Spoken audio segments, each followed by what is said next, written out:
Transit Authority. A fare increase started the year, and a funding crisis ended it. But despite a difficult climate, ridership increased in 2004, with the CTA providing 445 million rides, proving that demand for public transportation is strong.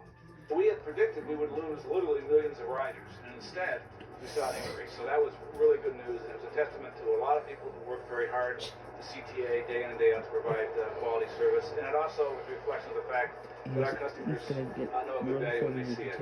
At a base fare of $1.75, it is a bargain, especially when you consider that the CTA will take you all around Chicago, as well as to 40 suburbs.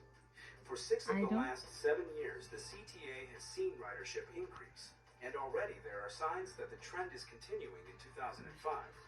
We have seen the first part of this year showing a very healthy increase even over the previous year, continuing that upward trend. But the big unknown, of course, is whether the Illinois General Assembly will provide additional funding to the CTA so we can continue our growth, continue to have people use transit or abandon transit and instead add to the congestion. And that's really the fundamental question the General Assembly and the region are going to have to decide this spring. Without additional operating funds from the Illinois legislature, the CTA will be forced to take drastic steps to balance its budget by the end of the year. A daunting prospect when you consider the tremendous infrastructure investments the CTA has made in recent years, improvements that have contributed to ridership increases. There's no question that investing in infrastructure, investing in new buses, investing in rebuilding rail stations and rail lines to improve the quality of service and reliability of service all has a big impact, and that's the kind of thing that makes rapid transit rapid. It would really be pathetic, quite frankly, if we were in a situation where we had rebuilt parts of this system and couldn't use it because we didn't have the operating funds. Since 1997, the CTA has worked hard to reverse a 30% loss in ridership while contending with insufficient funding for public transit in the region. The CTA's funding has lagged nearly 1 full percentage point behind inflation for over 2 decades, ever since a state funding formula was created that determines funding for public transit. If funding for the CTA had kept up with inflation, the CTA would have received an additional $100 million for its bus and rail operations this year. The Illinois General Assembly is expected to examine the issue of transit funding this spring. The CTA continues to prove its dedication to customers by providing service that is on time, clean, safe, and friendly, a fact reflected in the steady growth in ridership.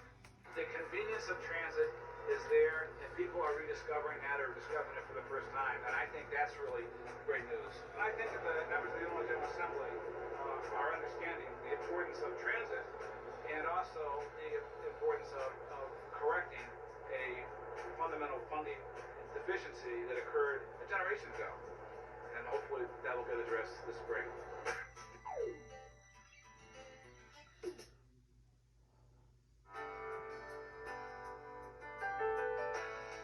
The CTA's 150 bus routes are being made fully accessible this spring. The Chicago Transit Board recently approved the purchase of 13 narrow, lift-equipped, air-conditioned buses previously owned by Pace. The addition of these buses to the CTA fleet means all CTA buses will be 100% accessible to people with disabilities. The new buses will be used on 4 routes that serve the University of Chicago campus and the community of Hyde Park. On Chicago's southwest side, the CTA is experimenting with the extension of the number 21 Cermak bus route. The number 21 bus route regularly runs from McCormick Place to the 54th Cermak rail terminal. But now, through the trial, the route has been extended all the way to the North Riverside Park Mall on weekends and holidays.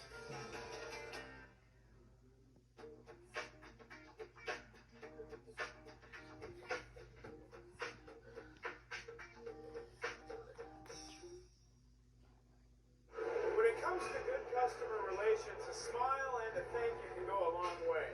But that's not lost on the CTA. In fact, CTA employees go through special training sessions where the focus is on